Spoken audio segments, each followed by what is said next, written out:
নমস্কার সবাইকে। বিধির পাঠশালা ইউটিউব চ্যানেলে সবাইকে স্বাগত। আজকে নিবেদন আশাপূর্ণা দেবীর লেখা ছোট গল্প আসল বেনারসি ল্যাংড়া।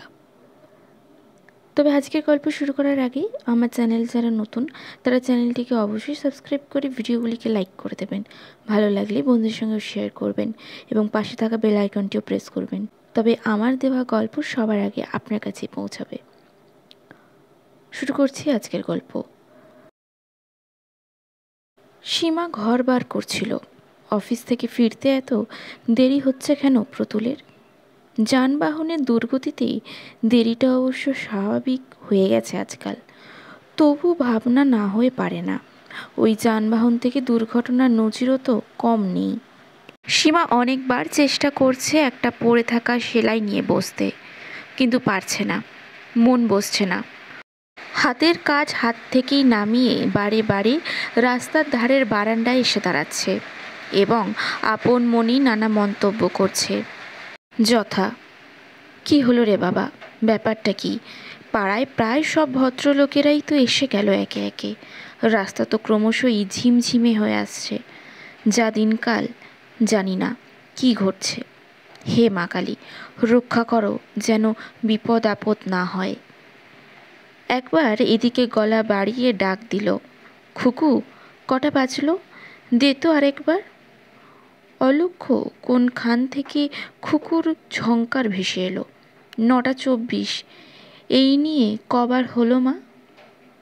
দিনকালটি যা পড়েছে, বাসে ট্রামে লোকে চলছে যেন বাদুর ঝোলা হয়ে, বিপদ আপদ ঘটতে পারে না। খুকু যেখানে ছিল সেখান থেকে একটু সরে এসে বলল, বিপদ টিপদ তো দৈবতের ঘটনা মা। তোমাদের সেই যুগের ওই মন প্রাণখানি নিয়ে বসে বসে দুর্ভাবনা করলেই সেটা বন্ধ করতে পারবে? সবসময় খারাপটাই বা ভাবতে বসো কেন? সেটা বুঝি অপয়া নয়? হয়েছে, আমায় আর জ্ঞান দিতে হবে না তোমাকে। রাত্রি 10টা বাজতে চলল, বাপ ভাই দুটো মানুষই রাস্তায়, অথচ মেয়ের। খুকু বলে, তুমি যে অবাক করলে মা, ভাই আবার কবে রাত 11টার আগে 8টা সেরে বাড়ি ফেরে? দেখো কি কোথায় পড়ে কোন পাড়ার মোড়ে মাথা আলো করে দাঁড়িয়ে রাজকার্য চালাচ্ছেন তোমার পুত্ররত্ন। সীমা আক্ষেপে নিঃশ্বাস ফেলে, তা জানি, তার জন্য তো এক্ষুনি ভাবতে বসছি না। যে মানুষটা আড্ডা ফাড্ডার ধার ধারে না, তার জন্যে ভাবনা হবে না? খুকু নরম গলায় বলে, সে তো ঠিক, কিন্তু পরশু না তরশু বাবার এরকম দেরি হয়েছিল। মোটেই এত নয়, সীমা প্রতিবাদ করে ওঠে। সেদিন মোটে 9:10 হয়েছিল। খুকু হেসে ওঠে, ওরে পাস, একেবারে মিনিট সেকেন্ডের কাঁটাটি পর্যন্ত মুখস্থ।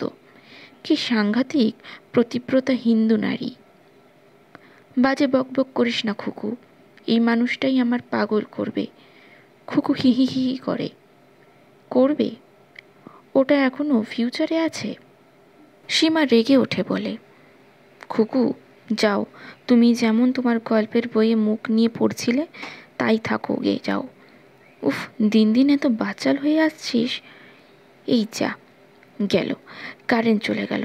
ও মা গো, একেই মরছি ভেবে ভেবে, আর এখন আলোটাও নিভে গেল। খুকু রোজ ভোরে বলে, তা যাবে না, আমার গল্পের বই পড়ায় এত নজর দেওয়া। গল্পের বই পড়ব না, ওর জেরেই তো বেঁচে আছে মানুষ। খুকু থাম তুই, এত কথা ভালো লাগছে না। খুকু নেপথ্যে, না, অবস্থা আয়ত্তের বাইরে। ভাবছিলাম কথা কয়ে মনটা একটু ইয়ে করে রাখি, বাবাকেও বলিহারি। এই ছিঁত কাঁদুনে গিন্নিটাকে তো চেনোই বাবা, গাড়ি না পাও পায়ে হেঁটেই চলে আসা উচিত। গলার স্বর তুলে বলে মা, এই অন্ধকারে তুই কিছু হবে না, বরং ট্রানজিস্টারটা খুলে দিই, গান শোনো। চিত্ত চাঞ্চল্যের মহাশোধ। ফট করে ছোট্ট ট্রানজিস্টারটা খুলে দিল। এই তো এখন ভরসা। লোডশেডিংয়ের কল্যাণে রেডিও তো এখন প্রায় বাতিল আসবাবপত্রে সামিল হয়ে গেছে। গান গেয়ে উঠলেন কোনো নামকরা গায়িকা।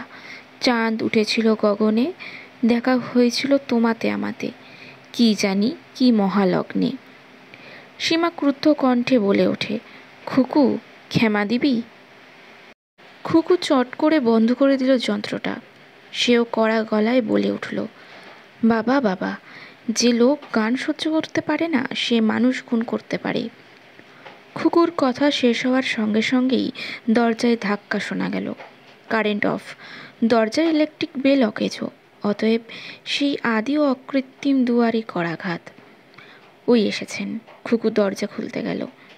সীমা তাড়াতাড়ি বলে উঠল, থাক, আমি দিচ্ছি। ফ্ল্যাট বাড়ি, দরজা খুলতে অধিক দূর যেতে হয় না। প্রথম দর্শনের অভিব্যক্তিটা নিজের আন্ডারেই থাক। দরজা খুলে দিয়েই সীমা বিচলিত গলায় বলে উঠল, তুই তুই এক্ষুনি? পিন্টু ওরফে পল্লব 2 হাত উল্টে বলে, টাইমের একটু আগে এসে পড়েছি বটে মা, জননী। তা দেখে এমন হতাশ হয়ে যাবে ভাবিনি তো। সীমা চড়া গলায় বলে, ছেলের কথা ছিঁড়ি শোনো, তোকে সকাল সকাল আসতে দেখে আমি হতাশ হলাম। কি জানি, তাই যেন মনে হলো। সীমা চড়া গলায় বলে, ঘড়ির কাঁটা 11টা না ছাড়ালে তো আসতে দেখি না। পিন্টু হেসে উঠে বলে, কিন্তু দেখো, 11টা 12টাই বাজেনি কোনো দিন। এই যা, খুকু টর্চটা আনতো একবার, পকেট থেকে কি পড়ে গেল মনে হলো। দাদার গলা পেয়ে খুকু প্যাসেজের এদিকে বেরিয়ে এসেছিল। এখন টর্চটা নিয়ে এলো। বলে উঠল, কিরে দাদা, সূর্য আজ কোন দিকে উঠেছে? তুই এক্ষুনি বাড়ি ফিরলি তোর প্রাণের আচ্ছাদের অনাথ করে। পিন্টু বলে, কথাটা মিথ্যে বলিসনি, ওরা তো মারতে উঠেছিল, তাও চলে এলাম। কাল ফাদার যা ফায়ার হয়েই উঠেছিল, উফ বাবারি। সীমা বলে, তবু ভালো, ফাদার ফায়ার হলে একটু ভয় আছে এখনো, মা রেগে মরে গেলেও তো। পিন্টু উদ্যত গলায় বলে, মা, মার রাগে কি আর ভয় হয় গো? কথায় বলে মাতৃস্নেহ, কুপুত্র যথাপি হয়। থাম থাম, হয়েছে, তোকে আর শান্তর আওড়াতে হবে না। পকেট থেকে কি পড়ে গিয়েছিল পেয়েছিস? কি ওটা? চিঠি? চিঠির মতন মনে হলো যেন। খেপেছ? এই অভাগাকে চিঠি কে দেবে মা? এটা হলো লন্ড্রির বিল। লন্ড্রির বিল? হ্যাঁ তো, অবাক হবার কি আছে? কুললে একটা রেলিট প্যান্ট আর একটা রেলিনের শার্ট আছে বলে কি আর জন্মে জীবনেও লন্ড্রির দরকার হয় না গো জননী? তা বাড়িটা এমন আইস ব্যাগ লাগছে কেন বলো তো? ফাদার কি খেয়ে দিয়ে ঘুমিয়ে পড়েছেন? সীমা একটু বলার আগে খুকু তাড়াতাড়ি বলে ওঠে, না রে দাদা, বাবা এখনো আসেনি। তাই নাকি? পিন্টু কিছুটা অবাক গলায় বলে, গুড বয়ের আজ কি অধঃপতন? থাম দাদা, মা দারুণ দুশ্চিন্তা করছে। মা দারুণ দুশ্চিন্তা করছে? সে তা তো কিছু নতুন খবর নয় ভগিনী। দুশ্চিন্তা করা তো মায়ের পেশা। কারোর বাড়ি ফিরতে একটু দেরি দেখলেই তো মা ধরে নেয় সে খট করে ট্রামে কাটা পড়েছে, সাঁ করে ডবল ডেকারের তলায় চলে গিয়ে ব্যাঙ চ্যাপ্টা হয়ে গেছে, নয়তো দুরন্ত লরির মুখে পড়ে স্রেফ ছাতু বনে গেছে। তাই ভাবো না মা। জানি না, যা। আমি কোথায় ভাবছি তুই এসে পড়েছিস, ওখান থেকে একটু খবর টবর নেবার চেষ্টা করবি, তা নয় তুই আর কি মারতে বসলি। খবর? কোনখান থেকে? এই নিবিড় আঁধারে বুঝেছি, ব্যাপারটা বুঝেছি। বাবা নিশ্চয়ই সেই বিরাট পেশেন্ট সেন্টার মুখে পড়েছে। দেখে এলাম কি না খানিক আগে, মাইল 1.5 লম্বা শোভাযাত্রা, শত শত যানবাহন আটকে আছে। সেটা দেখেছি, তা প্রায় 9টা। তার মানে আসতে এখনও খানিক দেরি আছে। সীমা গম্ভীর গলায় বলে, সেই ভেবেই নিশ্চিন্ত হয়ে বসে থাকতে হবে তাহলে? ভেবে টেবে নয়, আমি বলছি ওটাই ঠিক, নচেত এত দেরি হবার কারণ নেই, ওভারটাইম খাটলেও নয়। সীমা স্থির কঠিন গলায় বলে, আর কিছু হতে পারে না? পিন্টু তরল গলায় বলে, হতে অবশ্য কত কী পারে। বহু কষ্টে, বহু আরাধনায় যে বাসটায় চেপে বসেছিল, সে বাসটা ব্রেকডাউন হয়ে যেতে পারে। মস্তান দাদুরা হঠাৎ আঙুল তুলে চেপে স্টপ বলে বাসটাকে অছোলা পাশানি করে দিতে পারে। আরোহীর সঙ্গে কন্ডাক্টরের বিরোধ ঘটায় গাড়ি চলা বন্ধ হয়ে যেতে পারে। কিন্তু এটা তো কখনোই হবে না। বাবা এই বৃদ্ধ বয়সে কোনো বান্ধবী জোগাড় করে ফেলে সেখানেই চা খাচ্ছে, মাছের চপ খাচ্ছে, ডিম ভাজা খাচ্ছে, আড্ডা দিচ্ছে। সীমা কঠোর কঠিন গলায় বলে, খুকু, টর্চটা আমায় দাও, আমি 11 নম্বরের হরনাথবাবুর বাড়ি যাই একবার। 11 নম্বরে হরনাথবাবুর বাড়ি? পিন্টু অবাক হয়ে বলে, এই রাত 10টার পর কি বলবে গিয়ে? কি আর বলবো, বলবো বলবো কথা শেষ হলো না, আবার দরজায় ধাক্কা পড়ল প্রবলভাবে, যেন দরজা ভেঙে ফেলবে। সীমা স্খলিত স্বরে বলে ওঠে, খুলছি। সর্বনাশ হয়ে গেছে, পুলিশের লোক ঘরে খবর দিতে এসেছে। পিন্টু, পুলিশ? পুলিশ এই সেরেছে। দাদা তুই যা। যাচ্ছি। মা টর্চটা দাও। পিন্টু দরজা খুলে দেয় এবং সঙ্গে সঙ্গে গৃহকর্তার হুঙ্কার শোনা যায়, কি ব্যাপার, কি ঘুমের বড়ি খেয়ে ঘুমিয়ে পড়েছিস নাকি সবাই মিলে? এই লোকটার জন্য এতক্ষণ এত দুশ্চিন্তা করছিল, সীমা প্রাণের মধ্যে এত উথাল পাথাল হচ্ছিল। অবারিত চোখের সামনে অজানা অচেনা কোন এক রাস্তার মাঝখানে লোকটার ছিন্ন ভিন্ন রক্তাক্ত দেহ পড়ে থাকতে দেখতে পাচ্ছিল পুলিশ, অ্যাম্বুলেন্স, ডাক্তার, নার্স, হাসপাতালের খাট, মাথায় ব্যান্ডেজ। সিনেমার কল্যাণে যেসব দৃশ্য দেখে দেখেও মুখস্থ। নাকে অক্সিজেনের নল, মর্গ, খাটিয়া, সাদা চাদর মোড়া শরীর, অগুরু চন্দন, ফুলের মালা, চিতার আগুন, থান, হবিষ্যি, শ্রাদ্ধ সভা, মুন্ডক মস্তপুত্র। এইখানটাতেই একটু ঠকে যাচ্ছিল সীমা। ওই নাস্তিক মস্তান ছেলে কি আর তার স্বাদের ঘাড় ছাড়ানো কেশকলা মুড়োবে? এইসব চিন্তা তো ইচ্ছাকৃত নয়, চেষ্টাকৃতও নয়, চোখের সামনে এসে যাচ্ছিল, ভেসে যাচ্ছিল, নানা নাচানাচি করছিল। নিচে নিচে সীমা নামের একটি প্রেমের প্রতিমাকে কাবু করে দিচ্ছিল, শিথিল করে দিচ্ছিল তার হাত পা।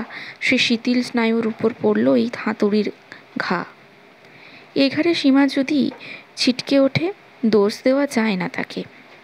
ছিটকে ওঠা সীমা তীব্র তীক্ষ্ণ গলায় চেঁচিয়ে ওঠে, ঘুমোবে কেন? বাড়ির গিন্নি মরে পড়েছিল, তাই ছেলেমেয়েরা পাথর হয়ে বসেছিল। বলতে একটু লজ্জা করলো না রাত দুপুরে বাড়ি ফেরে? ক্রুদ্ধ গৃহকর্তা আরও গলা চড়ান, লজ্জা করবে কেন? কেন লজ্জা করবে কেন শুনি? এতক্ষণ কি আমি তারিখানায় বসে তারি খাচ্ছিলাম, না বন্ধুর বইয়ের হাতের পান খাচ্ছিলাম? সীমার স্বর তীক্ষ্ণ ক্ষীণ। কি করেছিলে তা জানি, নিজেই জানো। এই কথা তো বিশ্বাস করবো না ডালহাউসি থেকে রাসবিহারিতে আসতে তোমার 5 ঘন্টা সময় লেগেছে। বিশ্বাস করবে না? বিশ্বাস করবে না? কর্তার আগে কাঁপতে কাঁপতে বলেন, বিশ্বাস না করলে তো বই গেল। বলে কি না বিশ্বাস করব না? গামছা নিগড়ানোর মতো শরীরের রক্ত নিগড়ে নিগড়ে শালার অফিস যাওয়া আসা, বুকে পিঠে ভিড়ের চাপে দম বন্ধ হয়ে যায়, হার্টের রোগী জন্মে গেল। রড ধরে ঊর্ধ্ববাহু হয়ে দাঁড়িয়ে দাঁড়িয়ে শালার হাতে পাত, পায়ে গোদ হবার জোগাড়, আর বলে কি না বিশ্বাস করি না। মুরত থাকে তো একদিন গিয়ে দেখে এসো না। ঘরের মধ্যে আরামে আয়েসে বসে 2টো সেদ্ধ ভাত করতেই তো ক্ষয়ে যাচ্ছে। বুঝতে ঠেলা যদি আমার মতো। এই অপমানের পরও কি সীমা চুপ করে থাকবে? প্রিয়তম স্বামীর দুর্দশার বিবরণে ঈষৎ নরম হয়ে আসা মন আবার ফোঁস করে ওঠে। কি কি বললে? তোমার সংসারের ঘরের মধ্যে বসে আরাম আয়েসে 2টো ভাত সেদ্ধ করেই আমার কর্তব্য মিটে যায়? বলি, তোমার সংসারে জুতো সেলাই থেকে চণ্ডীপাঠ চালাচ্ছে কে? মেয়ে তো আহ্লাদি ফুলকুমারী। 2 পেয়ালা চা করতে হলে পাখার তলায় এসে বসেন। আর ছেলে, তিনি সারাদিন এমন রাজকার্য করে বেড়ান যে একদিনের জন্য গমটা ভাঙিয়ে আনতে পারেন না, রেশনের লাইন দিতেও পারেন না। অন্ধকারে কেউ কাউকে দেখতে পাচ্ছে না, চলছে শব্দভেদী বান ছোড়াছুড়ি। পিন্টু বোনের ঘাড়ে একটা চিমটি কেটে চাপা গলায় বলে, এই খুকু, বাতাস ঘুরে যাচ্ছে, আক্রমণ আমাদের দিকে আসছে, সরি পড়িয়ায়। চলে আসে নিজেদের পড়ার ঘরে, বাতিটা খোঁজাখুঁজি করে। অবশেষে পায়, জলে। ওদিকে চলছে বাকযুদ্ধ, কান দেয় না। পকেট থেকে একটা পাট করা কাগজ বার করে পিন্টু অবহেলার গলায় বলে, এই নে লন্ড্রির রসিদটা। খুকু ভুরু কুঁচকে বলে, আর কি কাঁচাতে দিয়েছিলি, খুলে দেখ। খুকু খোলে, ধরে কাগজটা মোমবাতির সামনে, পরক্ষণেই চাপা গলায় চেঁচিয়ে ওঠে, দাদা, এর মানে লন্ড্রির রসিদ? পিন্টু পরম আগ্রহে বলে, তা তোর লাভারের চিঠি, লন্ড্রির রসিদ থেকে আর কত উঁচু দরের? ভালো হবে না বলছি দাদা, যত সব অসভ্য কথা। পিন্টুর ব্যাংকের গলায় বলে, আচ্ছা বেশ, আছোই বেশ। তুমি লাভার জুটিয়ে লাভ করতে পারো, লাভ লেটার চালাচালি করতে পারো, আর সেটা বললেই দোষ। আহা, তাই বলে বুদ্ধ হাঁদাগঙ্গা ছোট লোকটাকে তোর হাতে চিঠি দেবে? আহা, ও কি আর নিজে সাহস করে দিতে যাচ্ছিল? লাইব্রেরিতে দেখা। অবোধ ইনোসেন্ট মুখে বলতে লাগলো, পিন্টুদা, বাড়ির খবর কি? মেসোমশাই কেমন আছেন? মাসিমা কেমন আছেন? মাসিমার ঝিটি কেমন আছেন? ঠিক মতো আছে তো? রেশনের চিনি পেয়েছেন? কয়লা পাওয়া যাচ্ছে? এই সব। তখন বললাম, এত কথা তো তোমার মাসিমাকে জিজ্ঞেস করার আমার মনে থাকবে না ভাই। তুমি বরং তোমার মাসিমাকে কি খুকুকে 2 লাইন লিখে জিজ্ঞাসা করে নাও। খুকু তেমনি চাপা গলায় ঝংকার দিয়ে ওঠে, আহ দাদা, তুই না এমন। উফ! হঠাৎ ওদিক থেকে একটা বাসন আঁচড়ানোর শব্দ এসে আছড়ে পড়ল। চমকে উঠল দুজনেই। খুকু চমকে উঠে বলে, কি হলো? পিন্টু ম্লান গলায় বলে, কিছু না, কর্তাগিনী প্রেমালাপ বোধহয় চরমে উঠেছে। তা কথাটা মিথ্যে নয়। কর্তার প্রবল কণ্ঠের বাণী শোনা যায়। সংসার চালানোর বড়াই হচ্ছে, পায়ের কাছে বাসন ছড়ানো, অন্ধকারে লোকে হোঁচট খেয়ে মরুক, এই সংসার চালানোর আবার বাহাদুরি। যাক, চুলোয় যাক, এ সংসারে আগুন ধরিয়ে দিয়ে চলে যাব। সীমা ওই পায়ের কাছে বাসন রাখার লজ্জায় যাও বা একটু নরম হতে যাচ্ছিল, তখনই সীমার প্রতি তীরটি নিক্ষিপ্ত হলো। বটে, সীমা বলে ওঠে, তুমি চলে যাবে সংসারে আগুন ধরিয়ে দিয়ে, আর আমি বুঝি বসে বসে সে আগুনে জল ঢালবো? মনে জেনে রেখো, আমি আর আগেই চলে যাব। বাপের বাড়ি একটা আছে এখনো, বুড়ো বাবা মা বলে কত। আয় আয়, কতদিন দেখিনি। এই তোমার সংসারের জন্য একটা দিন গিয়ে থাকতে পারি না।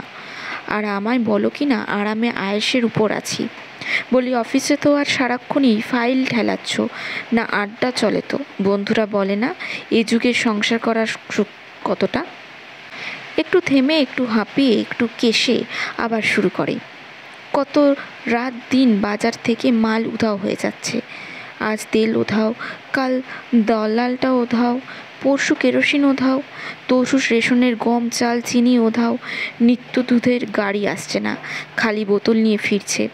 10-20 ঘন্টা লোডশেডিং, পাম্প চলে না, হিটার জ্বলে না, আটা ভাঙানোর চাকি বন্ধ, ফ্রিজের দফায় দফায় গয়ার থেকে ম্যানেজ করা গেছে এসব। আগে সকালবেলায় উঠে বাজারটা নিয়মিত করে দিতে, এখন তাও আমার নিত্যই সময় হয় না। খবরের কাগজ পড়া আর দাড়ি কামানো, এই করতেই সকাল কাবার। ভাতটা খেয়েই লম্বা দাও, আর এই এখন এসে পদার্পণ। সারাদিন কত মল্লযুদ্ধ চলছে জানো? না, জানতে চাও না।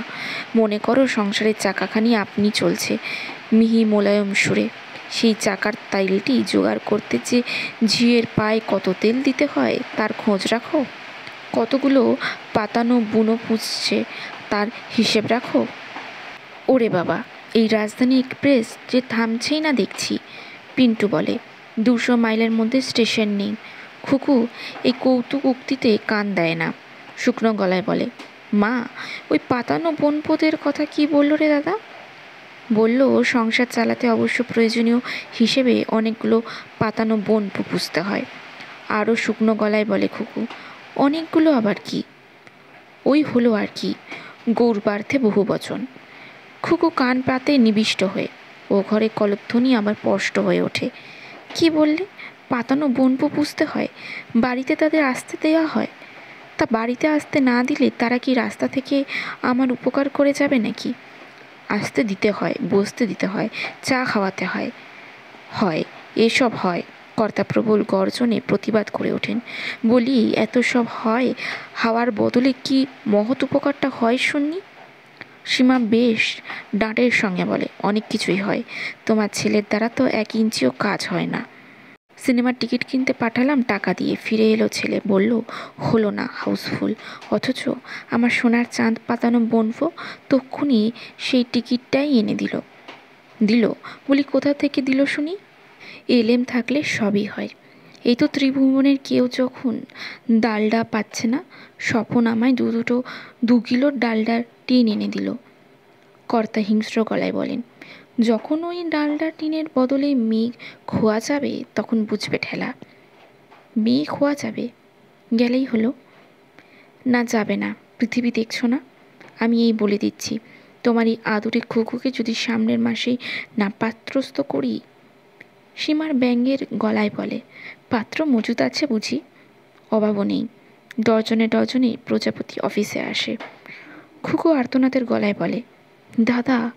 পিন্টু নির্লিপ্ত নিরাসক্ত গলায় বলে, কাতর আর্তনাদের কোনো ফল নেই।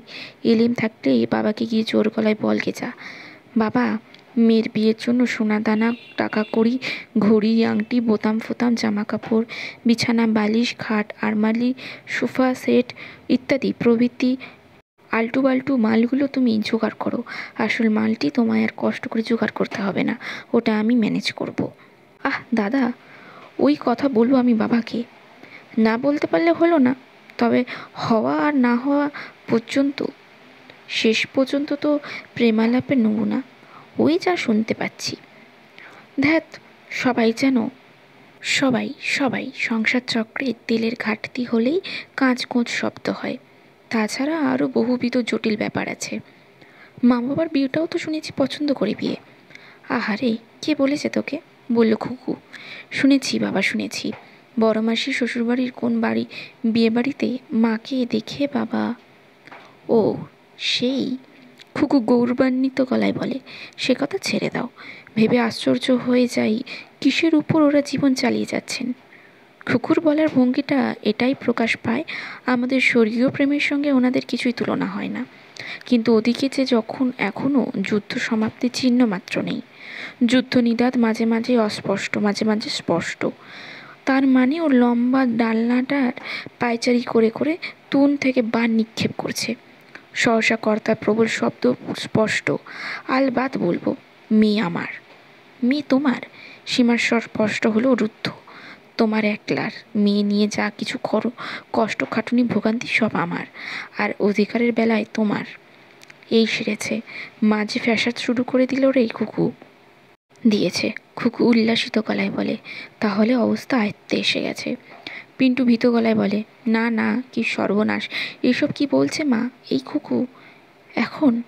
সীমা অশ্রু বিজড়িত কণ্ঠধ্বনি শোনা যাচ্ছে। জীবন ভোর শুধু এই সংসারে চাকরানিগিরি করে এলাম। একদিনের জন্য কারুর কাছে একটু মায়া পেলাম না, মমতা পেলাম না, আহা পেলাম না। এখনও এই। আর আমার সংসারে স্বাদ নেই। এই দিন সত্যি করছি, মরবো মরবো মরবো, হয় বিষ খেয়ে, না হয় গলায় দড়ি দিয়ে। খুকু খুকু আত্মস্থ গলায় বলে, কিছু ভয় পাস নেই, আর চিন্তা নেই।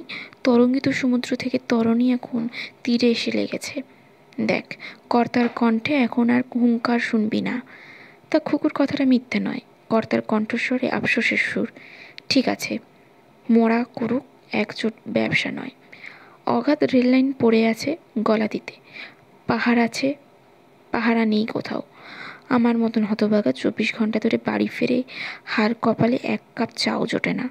তার পক্ষে এই পরিণতিটা উচিত। ইস, পিন্টু বলে, খুকু তুই কী রে? মা না হয় ঝগড়া করছে, তোর তো উচিত ছিল বাবাকে একটু চা করে দেওয়া। খুকু বলে, খেপেছিস? মা যেখানে ইচ্ছে করে উচিত কর্তব্যে অবহেলা করছে, সেখানে মাথা গলিয়ে আমি যাব উচিত কর্তব্য করতে? এই অধম খুকু বোকা হতে পারে, কিন্তু বুদ্ধু নয়। তাছাড়া ওই শোন না, চামচের টুংটাং শুরু হয়ে গিয়েছে। পিন্টু সে টুংটাং ধ্বনি একটুখানি কান পেতে শুনে উদাস উদাস গলায় বলে, আচ্ছা। খুকু, আমি বাড়ি এসে চা খেয়েছি। ও মা, কখন আবার খেলি? এসে দাঁড়াতে দাঁড়াতেই তো লেগে গেল নারদ নারদ। হ্যাঁ, কিন্তু দেখ, ইচ্ছে করলে তো মা আমাকেও এক কাপ অফার করতে পারতো। এই ঝড় বৃষ্টি বর্জ্যপাতের মধ্যে কি আর স্নেহ দ্বীপখানি জ্বলছে রে দাদা? চিরকালের কথা, রাজায় রাজায় দ্রুত হয়, উল্লু ঘরের প্রাণ যায়। আমরা মানে ছেলেমেয়েরা হচ্ছি উল্লু ঘর, বুঝলি? গৃহযুদ্ধের প্রধান বলি। তার মানে তুই বলছিস আমার আর আজ চায়ের কোনো আশা নেই? মা ভুলে যাবে? ঠিক এই সময় ফুট করে কারেন্ট এসে যায়, আলো জ্বলে ওঠে। তার প্রতিক্রিয়ায় রাস্তা এবং পাড়ার বাড়িতে বাড়িতে সমবেত একটা উল্লাস ধ্বনি ওঠে। এসে গেছে, আলো এসে গেছে। খুকু, ও বাবা, বাঁচা গেল, আলো এসে গেছে। চিঠিটা পড়ি ভালো করে। সীমার বাষ্পচ্ছন্ন অথচ উল্লাসিত কণ্ঠ শোনা যায়, পিন্টু, চা ঢালছি, আয়। বাবা এতক্ষণ অন্ধকারে যেন হাত পা আসছিল না। চা বানাতে তো দেরি হয়ে গেল।